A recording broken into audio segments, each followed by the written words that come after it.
Marlène et Jean-Claude te présentent pour 2026 la série qui s'intitule « Voici, il vient ». Merci pour ta fidélité et que l'Éternel continue de t'éclairer tandis que tu découvres la vérité. Merci d'être encore là. Aujourd'hui, nous verrons « Fais-moi revivre ».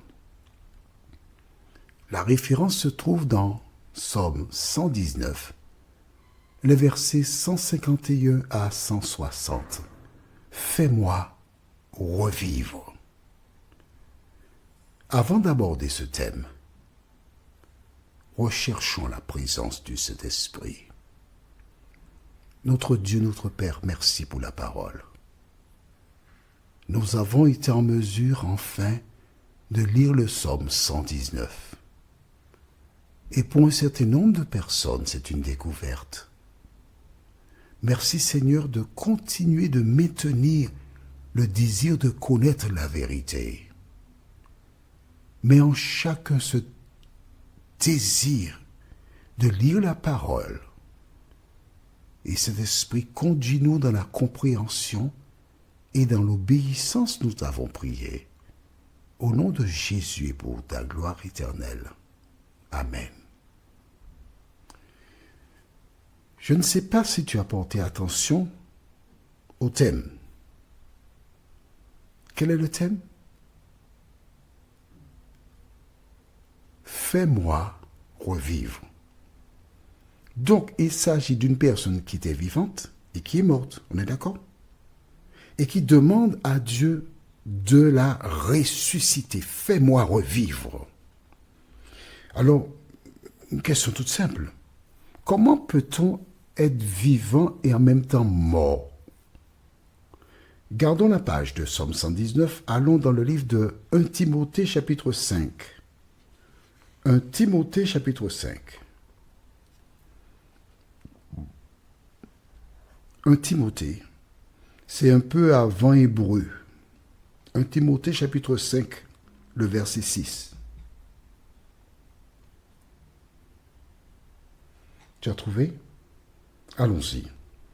1 Timothée 5, verset 6 déclare « Mais celle qui vit dans les plaisirs est morte, quoique vivante. » Elle est morte, quoique vivante. La personne qui vit dans les plaisirs est déjà morte, elle ne s'en rend même pas compte, bien qu'elle ait la vie. Il y a beaucoup de personnes qu'on pourrait dire qui sont des zombies, des morts vivants. Et j'aime beaucoup cette chanson qui dit « Sans Jésus, je ne peux vivre. Je n'ose faire un seul pas. Dans ce monde enténébré, toutes les fois que tu fais un pas sans Jésus, tu es déjà mort. La présence de Jésus est indispensable. » Lisons maintenant dans le livre de Psaume 119, verset 151. On ira jusqu'au verset 160. « Tu es proche, ô Éternel, et tous tes commandements sont la vérité. » Tu es proche. Tu es proche de moi. Tu es proche d'elle. Tu es proche de celles et ceux qui cherchent la vérité. Verset 152. « Dès longtemps, je sais par tes préceptes que tu les as établis pour toujours. » La loi de Dieu est établie pour combien de temps? Pour toujours. Parmi les lois de Dieu, il n'y a pas qu'une seule loi, il y a beaucoup de lois. On pense à la loi de la pesanteur. Qu'est-ce que la loi de la pesanteur? J'aimais faire cela. Quand j'étais petit, on allait à la mer, on prenait un peu de sable dans la main, on envoyait vers le ciel. Et le sable retombait par terre, la loi de la pesanteur. Le sable ne peut pas voler. Mais aujourd'hui, en 2025, et bien un peu avant 2025, Il y a le sable du Sahara, semble-t-il, qui sort de l'Afrique pour aller aux Antilles, en Europe, en Amérique du Sud, etc. Il y a des petits moteurs sur les grains de sable qui font que ces derniers peuvent aller partout, presque dans le monde. Difficile de comprendre cela. Mais chacun est libre de croire ou ne pas croire, n'est-ce pas? Somme 119, verset 152 nous dit « Dès longtemps, je sais par tes préceptes que tu les as établis pour toujours, les lois de Dieu. Les lois des hommes, c'est quelque chose d'autre parce que ça change en fonction des gouvernements, ça change en fonction de ceux qui sont au pouvoir. Mais la loi de Dieu, elle ne change jamais. » Verset 153. « Vois ma misère.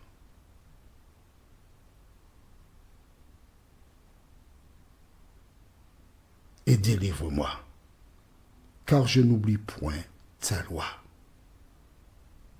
Donc cette personne qui n'oublie point la loi de Dieu, elle est misérable, elle voit des misères, elle a des souffrances. Mais elle s'appuie sur la fidélité à Dieu. Parce qu'elle est fidèle à Dieu, elle demande à l'Éternel d'intervenir pour elle dans sa vie.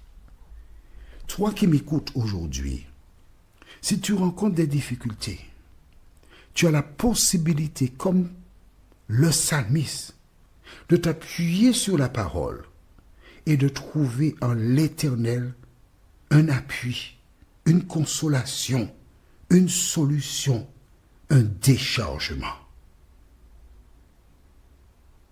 Verset 154.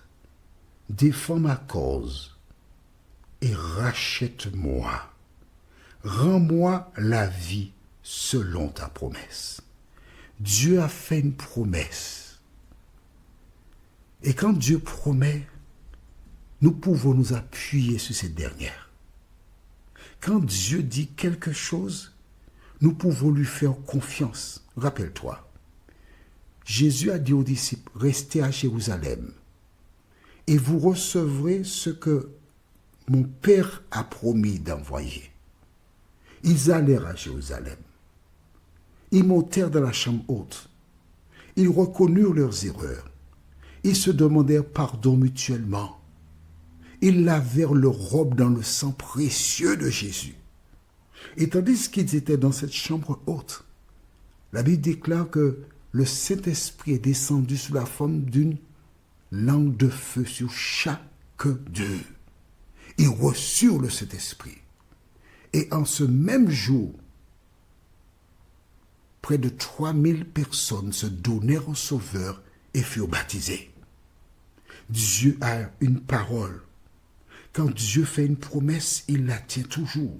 Mais à la même occasion, quand il fit la promesse, en disant « Restez à Jérusalem », il fut enlevé du haut de la terre. Et 2 anges apparurent aux disciples et leur dirent « Hommes galiléens, pourquoi regardez-vous vers le ciel? N'ayez pas peur. Ce Jésus que vous avez vu allant au ciel reviendra de la même manière que vous l'avez vu montant au ciel. » Les anges vinrent appuyer, confirmer la déclaration que Jésus avait déjà prononcée. Je relis verset 154. « Défends ma cause et rachète-moi. Rends-moi la vie selon ta promesse. » Jésus veut te donner une vie abondante. Jésus veut te donner une vie exempte de toute espèce de situation difficile.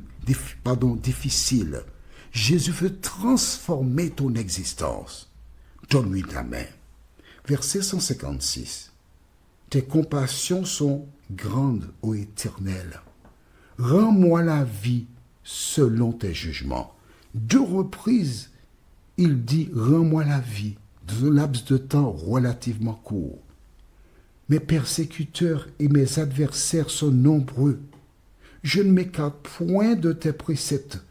Je vois avec dégoût des traîtres qui n'observent pas ta parole.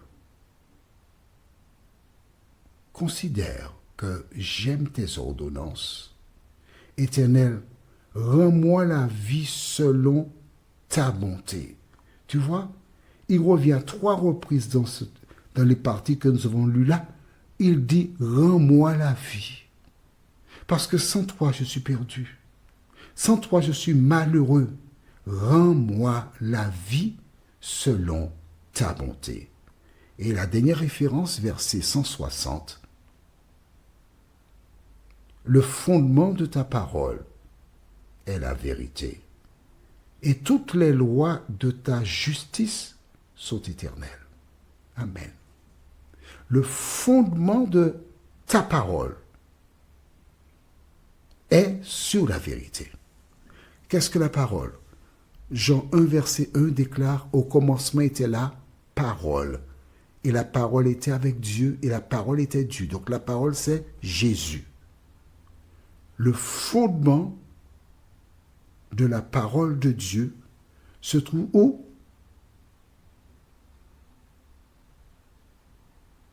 Jésus. Qui est quoi? La vérité. Notre prochaine et dernière étude sur le psaume 119, le thème est la brebis perdue. Nous lirons beaucoup plus de versets. Psaume 119, versets 161 à 176. Prions. Notre Seigneur et notre Dieu, nous voici encore là, en ta présence, pour te dire merci. Merci de continuer de nous éclairer, de nous vivifier, nous t'en prions. Au nom de Jésus et pour ta gloire éternelle. Amen. Que l'Éternel continue de te garder et te bénir. Et il me tarde de te retrouver. Nous sommes parvenus au terme de notre réflexion. Si d'aventure tu as une question, il te suffit d'envoyer un message par le biais de WhatsApp au numéro suivant, plus 596 696 88 93 93. Et alors Jean-Claude, moi, je me ferai un réel plaisir de répondre à ta question.